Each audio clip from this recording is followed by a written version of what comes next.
Dear students, myself Dr. Nagaratna Renkigodar, Assistant Professor, Department of Commerce, GFCC Nesargi. This is the fourth class for BCom 6th semester, subject auditing, watching of books of accounts. In the previous class, we have discussed 2 points about watching of opening balance and cash receipts.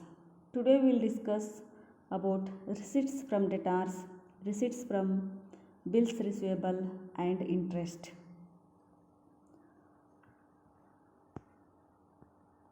Watching of receipts from debtors. Documents to be checked by the auditor. Auditor check ಮಾಡಬೇಕಾಗಿರತಕ್ಕಂಥ document counter files of the receipts issued to debtors. Vouching procedure ಏನದ ಅಂತಂದ್ರೆ first the auditor has to check internal check system. Internal check system ಅಂದರೆ ಆಂತರಿಕ ಪರಿಶೀಲನಾ ವ್ಯವಸ್ಥೆ ಅದು ಪರಿಣಾಮಕಾರಿಯಾಗಿ ಕೆಲಸ ಮಾಡ್ತಾ ಇದೆಯೋ ಇಲ್ಲವೋ ಅನ್ನೋದನ್ನು ಆತ ಚೆಕ್ ಮಾಡಬೇಕಾಗ್ತದೆ. Secondly receipts issued. ಇಲ್ಲಿ ಡೆಟಾರ್ಸ್ಗೆ ಇಶ್ಯೂ ಮಾಡಿರ್ತಕ್ಕಂಥ ರಿಸಿಟ್ಸನ್ನು ಹಣ ಪಡೀಲಿಕ್ಕೆ ಏನವ್ರಿಗೆ ರಿಸಿಟ್ಸನ್ನು ಇಶ್ಯೂ ಮಾಡಿರ್ತಾರೆ ಅದನ್ನು ಆಡಿಟರ್ ವಾಚ್ ಮಾಡಬೇಕಾಗ್ತದೆ. He should compare counter file or carbon copies with the entries made in cash book. Cash ಬುಕ್ಕಲ್ಲಿ ಮಾಡಿರ್ತಕ್ಕಂತಹ ಎಂಟ್ರಿಯನ್ನು ಕಾರ್ಬನ್ ಕಾಪಿ ಜೊತೆ ಕಂಪೇರ್ ಮಾಡಿ ಚೆಕ್ ಮಾಡಬೇಕಾಗ್ತದೆ. ಅಂದರೆ ಸರಿಯಾಗಿ ನಮೂದು ಮಾಡಿರ್ತಾರೋ ಇಲ್ಲೋ ಅನ್ನೋದನ್ನು ನೋಡಲಿಕ್ಕೆ. Third one receipt date. ಇಲ್ಲಿ auditor has to make note of the date of receipt and compare with the date in the cash book. There should be no difference in date on the receipt and cash book. Receipts ಮೇಲಿರ್ತಕ್ಕಂತಹ date ಮತ್ತು cash ಬುಕ್ಕಲ್ಲಿ ನಮೂದಾಗಿರ್ತಕ್ಕಂಥ date ಒಂದೇ ಆಗಿದೆ ಇಲ್ಲೋದನ್ನು ನೋಡಬೇಕಾಗ್ತದೆ. Daily list. The auditor should check daily list in case of large scale business. ದೊಡ್ಡ ಪ್ರಮಾಣದಲ್ಲಿ ವಹಿವಾಟುಗಳು ನಡೀತಕ್ಕಂಥ ಸಂದರ್ಭದಲ್ಲಿ ಅಂಥ ಬಿಸ್ನೆಸ್ಸಲ್ಲಿ ಡೈಲಿ ಲಿಸ್ಟನ್ನು ಚೆಕ್ ಮಾಡಬೇಕಾಗ್ತದೆ. Then has to vouch sales returns. Sales returns ಅಂದರೆ ಡೆಟಾರ್ಸು ಏನು ಮಾರಾಟ ಆಗಿರ್ತದಲ್ಲ ಆ ಮಾರಾಟ ಮಾಡಿದ್ದನ್ನು ಅವ್ರು ಮರಳಿ ಕಳಿಸಿರ್ತಾರೆ. ಸೊ ಅದನ್ನು ಯಾವ ರೀತಿ ಟ್ರೀಟ್ ಮಾಡಿದ್ದಾರೆ ಅನ್ನೋದನ್ನು ನೋಡಬೇಕಾಗ್ತದೆ. Sixth one discount allowed. Very important. ಈ ಡಿಸ್ಕೌಂಟು ಮಾರಾಟ ಮಾಡೋ ಸಂದರ್ಭದಲ್ಲಿ ಕಂಪ್ನಿಯವರು ಏನು ಮಾಡಿರ್ತಾರೆ, ಕೆಲವೊಂದಿಷ್ಟು ಡಿಸ್ಕೌಂಟನ್ನು ಅಲೋ ಕೊಟ್ಟಿರ್ತಾರೆ. ಫಾರ್ ಎಕ್ಸಾಂಪಲ್ 10,000 ರೂಪಾಯಿಗಳ ಸೇಲ್ ಆದಾಗ ಅಲ್ಲಿ 1,000 ಡಿಸ್ಕೌಂಟ್ ಇತ್ತು ಅಂತಂದ್ರೆ ಆ್ಯಕ್ಚುಲ್ ಅಮೌಂಟು ಎಷ್ಟು ಕಂಪ್ನಿಯವ್ರು ರಿಸೀವ್ ಮಾಡಬೇಕು ಅಂತಂದ್ರೆ 9,000 ರೂಪಾಯಿ ರಿಸೀವ್ ಮಾಡಬೇಕು. ಅಂದರೆ ಈ ಏನು ಡಿಸ್ಕೌಂಟ್ ಅಲೌಡ್ ಇರ್ತದಲ್ಲ ಅದನ್ನು ಟೋಟಲ್ ಡೆಟಾರ್ಸ್ ಅಮೌಂಟಲ್ಲಿ ಡಿಡಕ್ಟ್ ಮಾಡಬೇಕಾಗ್ತದೆ. ಸೊ ಹೀಗಾಗಿ ಕಂಪನಿಯವರು ತಮ್ಮ ಪುಸ್ತಕದಲ್ಲಿ ಅದನ್ನು ಡಿಡಕ್ಟ್ ಮಾಡಿ ತೋರಿಸಿದಾರೋ ಇಲ್ಲೋ ಅನ್ನೋದನ್ನು ನೋಡಬೇಕಾಗ್ತದೆ. ದೆನ್ ನಂಬರ್ 7th ಬ್ಯಾಡ್ ಡೆಟ್ಸು. ಬ್ಯಾಡ್ ಡೆಟ್ಸು ಇದನ್ನು ಪ್ರಾಪರ್ ಅಥಾರಿಟಿ ಡಿಕ್ಲೇರ್ ಮಾಡಿದೆ ಇಲ್ಲೋ ಅದನ್ನು ರೈಟ್ ಆಫ್ ಮಾಡಿದೆ ಇಲ್ಲೋ ನೋಡಬೇಕು. ಮತ್ತು ರಿಕವರ್ ಆಗಿರ್ತಾವೆ ಕೆಲವು ಸಂದರ್ಭದಲ್ಲಿ ಅಂಥ ಅಮೌಂಟು ಎಂಟ್ರಿ ಆಗಿದೆ ಇಲ್ಲೋದನ್ನು ನೋಡಬೇಕಾಗ್ತದೆ. Then very important teeming and lading ಅಂತ ಬರ್ತದೆ. ಇದು ನಿಮಗೆ 2 ಮಾರ್ಕ್ಸ್ ಒಳಗೆ ಕೇಳ್ತಾರೆ. ಟೀಮಿಂಗ್ ಆ್ಯಂಡ್ ಲ್ಯಾಡಿಂಗ್ ಅಂದ್ರೇನು? It is also known as short banking or delayed accounting or lapping. It means not entering cash in the cash book received from debtor and entering it only when a similar amount is received from another debtor and so on. ನೋಡ್ರಿ, teaming and landing ಅಂತಂತಂದ್ರೆ cash receive ಆಗಿರ್ತದೆ, ಪಡೆದಿರ್ತಕ್ಕಂಥ ಹಣವನ್ನು ಅವಾಗ ಏನು ಮಾಡಿರೋದಿಲ್ಲ, cash book ಒಳಗೆ ನಮೂದು ಮಾಡೋದು, entry ಮಾಡೋಂಗಿಲ್ಲ. ಮುಂದಿನ ದಿನಮಾನದೊಳಗೆ 1 ವಾರ ಬಿಟ್ಟು 2 ವಾರ ಬಿಟ್ಟು ಸಿಮಿಲರ್ ಅಮೌಂಟು ಮತ್ತು ಯಾರೋ ಒಬ್ಬ ಡೆಟಾರ್ ಕೊಡ್ತಾನೆ ಆ ಅಮೌಂಟನ್ನು ಏನು ಮಾಡೋದು ರೆಕಾರ್ಡ್ ಮಾಡ್ತಕ್ಕಂಥದ್ದು.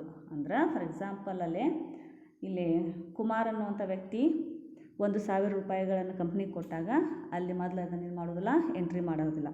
ಮುಂದೆ 1 ವಾರ ಬಿಟ್ಟು ಹನುಮಂತ್ ಅಂತ ಕೊಡ್ತಾನೆ 1,000 ರೂಪಾಯಿ, ಅವಾಗ ಅದನ್ನು ಎಂಟ್ರಿ ಮಾಡೋದು. ಮುಂದೆ 1,000 ಶಾರ್ಟ್ ಫಾಲ್ ಬೀಳ್ತದೆ. ಹಂಗೆ ಅದು 1,000 ರೂಪಾಯಿ ಇವ್ರು ಎಂಟ್ರಿ ಮಾಡಿರೋದಿಲ್ಲಲ್ಲ ಅದು ಶಾರ್ಟ್ ಫಾಲ್ ಅದು. ಸೊ ಅದು ಮುಂದೆ ಹಂಗೆ ವ್ಯಕ್ತಿಗಳು ನಂತರ ಕೊಟ್ಟಿರ್ತಕ್ಕಂಥ ವ್ಯಕ್ತಿಗಳು ಎಂಟ್ರಿ ಮಾಡೋದು. ಅಂದ್ರೆ ಒಂದು ಎಂಟ್ರಿಯಲ್ಲಿ ಮಿಸ್ ಆಗಿಬಿಡ್ತದೆ, ಒಂದು ಎಂಟ್ರಿ ಮಿಸ್ ಆಗ್ತದೆ. ಸೊ ಇದನ್ನೇನು ಮಾಡಬೇಕು, ಆಡಿಟರು ಕೇರ್ಫುಲ್ಲಾಗಿ ಚೆಕ್ ಮಾಡಬೇಕಾಗ್ತದೆ. ಸೊ ಇದು ಒಂದು ದೊಡ್ಡ ಪ್ರಮಾಣದೊಳಗೆ ಮೋಸ ಆಗಲಿಲ್ಲ ಅಂದ್ರೂ ಸಹಿತ ಇಲ್ಲಿ ಇದು ಅಮೌಂಟ್ ದೊಡ್ಡದಿತ್ತು ಅಂತಂದ್ರೆ if the amount is big then there may accountant may commit fraud. So ದೊಡ್ಡ ಅಮೌಂಟ್ ಆದಾಗ ಅಲ್ಲಿ ಅಕೌಂಟೆಂಟು ಮೋಸ ಮಾಡೋ ಸಾಧ್ಯತೆಗಳಿರ್ತಾವೆ. ಸೊ ಅದಕ್ಕಾಗಿ ಲೆಕ್ಕ ಪರಿಶೋಧಕ ಇದನ್ನು ಅತ್ಯಂತ ಕಾಳಜಿಪೂರ್ವಕವಾಗಿ ಏನು ಮಾಡಬೇಕು ಅಂತಂದ್ರೆ ಕೋಚ್ ಮಾಡಬೇಕಾಗ್ತದೆ. Then correspondence with debtors. ಈ ಎಷ್ಟೆಲ್ಲ ಮಾಡಿದ ನಂತರನೂ ಲೆಕ್ಕ ಪರಿಶೋಧಕ ಆತ ಸ್ಯಾಟಿಸ್ಫೈ ಆಗಲಿಲ್ಲ, ತೃಪ್ತಿ ಹೊಂದಲಿಲ್ಲ ಅಂತಂದ್ರೆ ಡೆಟಾರ್ಸ್ ಜೊತೆಗಿನ ಕರೆಸ್ಪಾಂಡೆನ್ಸ್ ಮಾಡಿ ಏನು ಅವ್ರ ಜೊತೆ ಮಾತನಾಡೋದ್ರ ಮುಖಾಂತರವಾಗಿ ಆಗಿರಬಹುದು ಅಥವಾ ಲೆಟರ್ ಬರೆಯೋದ್ರ ಮುಖಾಂತರವಾಗಿ ಅವ್ರು ಎಷ್ಟು ಅಮೌಂಟು ಕಂಪ್ನಿಗೆ ಕೊಡಬೇಕು, ಎಷ್ಟು ಕೊಟ್ಟಿದ್ದಾರೆ ಅದನ್ನೆಲ್ಲವನ್ನು ವಿಚಾರ ಮಾಡಬೇಕಾಗ್ತದೆ. Then fourth point, vouching of receipts from bills receivable.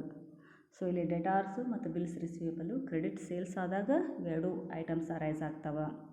ಇವಾಗ ಬಿಲ್ ಡ್ರಾನ್ ಆಗ್ತದಲ್ಲ ಅವು ಬಿಲ್ಸ್ ರಿಸೀವೇಬಲ್ ಅಂತ ಕರೆಸ್ಕೊಳ್ತಾವೆ. ಇಲ್ಲೇ ಅಮೌಂಟ್ ರಿಸೀವ್ ಮಾಡುವಾಗ when the amount is received from bills receivable there are two types of receipts. Receipts from bills discounted, receipts from bills matured ಅಂತ ಬರ್ತದೆ. ಇಲ್ಲಿ ರಿಸಿಟ್ಸ್ ಫ್ರಮ್ ಬಿಲ್ಸ್ ಡಿಸ್ಕೌಂಟೆಡ್ ಅಂದ್ರೆ ಏನು ಅಂತಂದ್ರೆ ಒಂದು ಬಿಲ್ಲಿಗೆ ಯಾವಾಗಲೂ ಅವಧಿ ಇರ್ತದೆ. ಒಂದು ತಿಂಗಳದ ಅವಧಿಗೆ ಅದನ್ನು ಬಿಲ್ ಡ್ರಾನ್ ಮಾಡಿದರು ಅಂತಂದ್ರೆ ಅದ್ರ ಒಳಗಾಗಿನ ಕಂಪ್ನಿಯವರು ಹಣವನ್ನು ಪಡೆದರು ಅಂತಂದ್ರೆ ಆ ಬಿಲ್ಲನ್ನು ಬ್ಯಾಂಕಿನಲ್ಲಿ ಪ್ರೆಸೆಂಟ್ ಮಾಡಿ ಆ ಹಣವನ್ನು ಪಡೆದರು ಅಂತಂದ್ರೆ ಆವಾಗ ಅದು ಬಿಲ್ಸ್ ಡಿಸ್ಕೌಂಟೆಡ್ ಆಗ್ತದೆ. ಅಂದರೆ ಫಾರ್ ಎಕ್ಸಾಂಪಲ್ ಒಂದು ಬಿಲ್ಲಿನ ಅವಧಿ 1 ತಿಂಗಳ ಅವಧಿ, ಟೈಮ್ 1 ತಿಂಗಳ ಮತ್ತು ಅದರ ಮೊತ್ತ 10,000 ಇತ್ತು ಅಂತಂದ್ರೆ ಆ ಸಂದರ್ಭದಲ್ಲಿ ಏನಾಗ್ತದೆ, ಅದನ್ನು ಅವಧಿಕ್ಕಿಂತ ಪೂರ್ವದಲ್ಲೇ ಪಡೆದರು ಅಂತಂದ್ರೆ ಬ್ಯಾಂಕಿನವರು ಕೆಲವೊಂದಿಷ್ಟು ಅಮೌಂಟನ್ನು ಡಿಸ್ಕೌಂಟ್ ಅಂತ ಮುರ್ಕೊತಾರೆ. ನಾವು ಸಂಪೂರ್ಣವಾಗಿ 10,000 ರೂಪಾಯಿ ಕಂಪ್ನಿಯವರು ಪಡೆಯುವುದಿಲ್ಲ, ಅದರ ಬದಲಾಗಿ ಡಿಸ್ಕೌಂಟ್ ಮುರಿದು ಫಾರ್ ಎಕ್ಸಾಂಪಲ್ ಡಿಸ್ಕೌಂಟ್ 500 ರೂಪಾಯಿ ಆಗಿತ್ತು ಅಂತಂದರೆ 9,500 ರೂಪಾಯಿ ಮಾತ್ರ ಪಡೀತಾರೆ. ಇದು ಬಿಲ್ಸ್ ಡಿಸ್ಕೌಂಟೆಡ್ಡು. ಇನ್ನು ಬಿಲ್ಸ್ ಮೆಚ್ಯೂರ್ಡ್ ಅಂತಂದ್ರೆ ಅವಧಿ ಸಂಪೂರ್ಣವಾಗಿ ಮುಗಿದಿರ್ತದೆ, ಬಿಲ್ಲಿನ ಸಂಪೂರ್ಣ ಮೊತ್ತವನ್ನು ಪಡಿತೀವಿ ನಾವು. 10,000 ಬಿಲ್ಲಿನ ಮೊತ್ತ ಇರ್ತದೆ, 10,000 ರೂಪಾಯಿನ ಪಡಿತೀವಿ. ಸೊ ಇದು.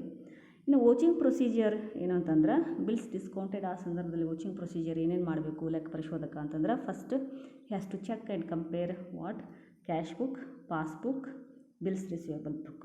ಈ 3 ಪುಸ್ತಕದಲ್ಲಿ ಒಂದೇ ತೆರನಾಗಿರ್ತಕ್ಕಂಥ ಅಮೌಂಟು ಮತ್ತು ಇವೆಲ್ಲ ಡೇಟ್ಸು ಸರಿಯಾಗಿ ಬರ್ದಾರೋ ಇಲ್ಲೋ ನೋಡಬೇಕಾಗ್ತದೆ. ಟ್ರೀಟ್ಮೆಂಟ್ ಆಫ್ ಡಿಸ್ಕೌಂಟು, ಏನು ಡಿಸ್ಕೌಂಟ್ ಅಲೋ ಮಾಡಿರ್ತೀವಲ್ಲ ಡೆಟಾರ್ಸ್ಗೆ, ಅದನ್ನು ಯಾವ ರೀತಿ ಎಂಟ್ರಿ ಮಾಡಿದ್ದಾರೆ, ಇಲ್ಲೇ ಡಿಸ್ಕೌಂಟ್ ಅಕೌಂಟಿಗೆ ಡೆಬಿಟ್ ಹಾಕಬೇಕಾಗ್ತದೆ ಮತ್ತು ಕ್ಯಾಶ್ ಬುಕ್ಕಲ್ಲಿ ಡಿಸ್ಕೌಂಟ್ ಕಾಲಮಲ್ಲಿ ನಾವು ಅದನ್ನು ತೋರಿಸ್ಬೇಕಾಗ್ತದೆ. ಸೊ ಅದನ್ನು ಬರೆದಿದ್ದಾರೋ ಇಲ್ಲೋ ನೋಡಬೇಕಾಗ್ತದೆ. ಇನ್ನು ಕಾಂಟಿಜೆಂಟ್ ಲಯಬಿಲಿಟಿ ಇರ್ತದೆ. The auditor must determine the contingent liability in respect of bills discounted. Fourth, balance ಶೀಟಲ್ಲಿ ಯಾವ ರೀತಿ ಟ್ರೀಟ್ ಆಗಿದೆ, ಸರಿಯಾಗಿ ಟ್ರೀಟ್ ಮಾಡಿದಾರೋ ಇಲ್ಲೋ, ಇದನ್ನು ಕಾಂಟಿಜೆಂಟ್ ಲಯಬಿಲಿಟಿಯನ್ನು ಸಪ್ರೇಟಾಗಿ ತೋರಿಸ್ಬೇಕಾಗ್ತದೆ ಬ್ಯಾಲೆನ್ಸ್ ಶೀಟಲ್ಲಿ, ಆ ರೀತಿ ತೋರಿಸಿದಾರೋ ಇಲ್ಲೋ ನೋಡಬೇಕು. ಇನ್ನು ಇದೇ ಬಿಲ್ಸ್ ರಿಸೀವೇಬಲ್ ಒಳಗೆ ಬಿ ಪಾಯಿಂಟ್ ಏನಪ್ಪ ಅಂತಂದರೆ vouching procedure of receipts from bills matured. ಇಲ್ಲಿ first point has to check and compare cash book, passbook and bills receivable book. And secondly special enquiry ಮಾಡಬೇಕಾಗ್ತದೆ ಕೆಲವು ಸಂದರ್ಭದೊಳಗೆ. ಇದೇನಂತಂದ್ರೆ the auditor should make special enquiry about the bills which have matured but the amount of which has not been received.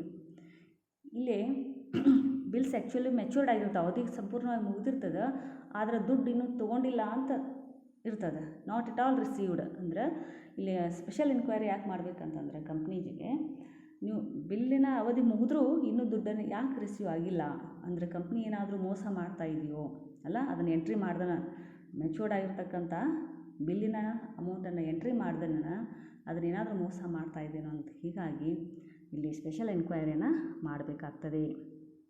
Then fifth point vouching of interest received. ಇಲ್ಲಿ interest ಇದೊಂದು income item to the company ಅಲ್ಲ. So ಇಂಟ್ರೆಸ್ಟನ್ನು ಎದ್ರ ಮೇಲೆ earn ಮಾಡ್ತದೆ company ಅಂತಂದರೆ bank deposits ಮೇಲೆ, investments, debentures or bonds and see loans ಮೇಲೆ. ಸೊ ಈ ರೀತಿ ಈ ಇನ್ಕಮ್ಮು ಈ ಬೇರೆ ಬೇರೆ ಐಟಮ್ಸ್ ಮೇಲೆ ರಿಸೀವ್ ಮಾಡುವಾಗ ಅದು ಏನೇನು ವಾಚಿಂಗ್ ಪ್ರೊಸೀಜರ್ ಅದ ಅಂತಂದ್ರೆ ಇಲ್ಲಿ watching first interest received on bank deposits ಅದ ಅಲ್ಲ. ಇಲ್ಲಿ ಏನೇನು ಚೆಕ್ ಮಾಡಬೇಕಂದ್ರೆ ಹ್ಯಾಸ್ ಟು ಚೆಕ್ ಪಾಸ್ಬುಕ್, ಮತ್ತು ಸೆಕೆಂಡ್ಲಿ ಜೆನ್ಯೂನ್ ಪಾಸ್ಬುಕ್, ಆ ಪಾಸ್ಬುಕ್ಕು ಜೆನ್ಯೂನ್ ಅದೋ ಇಲ್ಲೋ, ಅದು ನೈಜತೆಯಿಂದ ಕೂಡಿದೆ ಇಲ್ಲೋ ಅನ್ನೋದು ನೋಡಬೇಕಾಗ್ತದೆ. ಟರ್ಮ್ಸ್ ಆಫ್ ಡಿಪಾಸಿಟ್ಸು ಎಷ್ಟು ಅವಧಿಗಾಗಿ ಡಿಪಾಸಿಟ್ ಬ್ಯಾಂಕಲ್ಲಿ ಇಟ್ಟಿದ್ದಾರೆ, ಅದರ ಮೇಲೆ ಬರ್ತಕ್ಕಂಥ ಇಂಟ್ರೆಸ್ಟ್ ಏನು, ಸೊ ಇದನ್ನು ಚೆಕ್ ಮಾಡಬೇಕು. ಮತ್ತು ಕ್ಯಾಶ್ ಬುಕ್ಕನ್ನು ಚೆಕ್ ಮಾಡಬೇಕಾಗ್ತದೆ. Next B, vouching of interest received on investments, debentures or bonds. ಇಲ್ಲಿ ಆಡಿಟರ್ ಏನು ಮಾಡಬೇಕು ಅಂದರೆ first check interest warrants, passbook or bank statement. Secondly has to check investment leisure.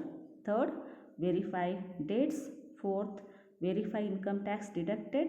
Fifth, check outstanding interest ಬಾಕಿ ಇರ್ತಕ್ಕಂಥದ್ದು check ಮಾಡಬೇಕು. X interest ಮತ್ತು come interest ಅಂತದ, excluding interest ಮತ್ತು ಇನ್ಕ್ಲೂಡಿಂಗ್ ಇಂಟ್ರೆಸ್ಟು. ಆ ಸಂದರ್ಭದಲ್ಲಿ ಸೋಲ್ಡ್ ನೋಟ್ಸು ಮತ್ತು ಬಾಟ್ ನೋಟ್ಸ್ ಇಂಪಾರ್ಟೆಂಟ್, ಅವ್ನು ಚೆಕ್ ಮಾಡಬೇಕಾಗ್ತದೆ. Delay in payment of interest, ಇವರಿಗೆ ಇನ್ನೂ ಯಾಕೆ ಪೇಮೆಂಟನ್ನು ಮಾಡಿಲ್ಲ, ಇಂಟ್ರೆಸ್ಟನ್ನು ಕೊಟ್ಟಿಲ್ಲ ಅಂತಂದರೆ ಯಾಕೆ ಡಿಲೇ ಆಗಿದೆ ಅದನ್ನು ಕೂಡ ವೆರಿಫೈ ಮಾಡಬೇಕಾಗ್ತದೆ. Then C point, vouching of interest received on loans. ಕಂಪ್ನಿಯವರು ಕೆಲವು ಸಂದರ್ಭದಲ್ಲಿ ಬೇರೆದವರಿಗೆ ಸಾಲವನ್ನು ಕೊಟ್ಟಿರ್ತಾರೆ, ಆವಾಗ ಅದ್ರ ಮೇಲೆ ಇಂಟ್ರೆಸ್ಟ್ ಪಡಿತಿರ್ತಾರೆ.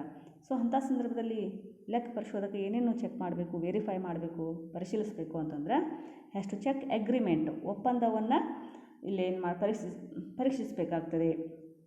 ಇಬ್ಬರ ನಡುವಿನ ಒಪ್ಪಂದ ಏನು, ಅಮೌಂಟ್ ಎಷ್ಟು, ಯಾವ ಡೇಟಿಗೆ ಕೊಟ್ಟರು, ಹೌದಾ, ಏನು ರೇಟ್ ಆಫ್ ಇಂಟ್ರೆಸ್ಟು ಎಲ್ಲ ನೋಡಬೇಕಾಗ್ತದೆ. Secondly has to check cash book, ಆನಂತರ interest rate, date, loan amount ನೋಡಬೇಕು. ದೆನ್ ವೆರಿಫೈ ಟರ್ಮ್ಸ್ ಆಫ್ ಎಗ್ರಿಮೆಂಟಿನ ಕರಾರುಗಳೇನದಾವು ನೋಡಬೇಕು. Obtain confirmation. ಇಷ್ಟೆಲ್ಲ ಆದಮೇಲೂ ಕೂಡ ಆತ ಏನು ಮಾಡಬೇಕಂತಂದ್ರೆ ಯಾರಿಗೆ ಸಾಲವನ್ನು ಕೊಟ್ಟಾರಂತ ತೋರಿಸಿರ್ತಾರಲ್ಲ, ಮಿಸ್ಟರ್ XYZ ಸಾಲ ಕೊಟ್ಟಾರ ಅಂತ ಕಂಪ್ನಿಯವ್ರು ಹೇಳಿದರು ಅಂತಂದ್ರೆ ಆ ಮಿಸ್ಟರ್ XYZ ಇವ್ರು ಏನು ಮಾಡಬೇಕು, ಸಂಪರ್ಕಿಸಬೇಕು. ಸೊ ಅವ್ರ ಜೊತೆ ಕರೆಸ್ಪಾಂಡೆನ್ಸ್ ಮಾಡೋದ್ರ ಮುಖಾಂತರವಾಗಿ ಆ್ಯಕ್ಚುಲಿ ಕಂಪ್ನಿಯವರು ಸಾಲವನ್ನು ಕೊಟ್ಟಾರೋ ಇಲ್ಲೋ ಅನ್ನೋದನ್ನು ಕನ್ಫರ್ಮ್ ಮಾಡ್ಕೊಳ್ಬೇಕಾಗ್ತದೆ. ಸೊ ಇಷ್ಟು ಏನಪ್ಪ ಅಂತಂದ್ರೆ ಇಲ್ಲಿ ಲೆಕ್ಕ ಪರಿಶೋಧಕ ಇವೆಲ್ಲವುಗಳನ್ನು ಪರಿಶೀಲಿಸಬೇಕಾಗ್ತದೆ. Before concluding this class, I would like to quote on education. Education is not the learning of facts but training of the mind to think. With this, I would like to end this class. In the next class, we will discuss some other points. Thank you.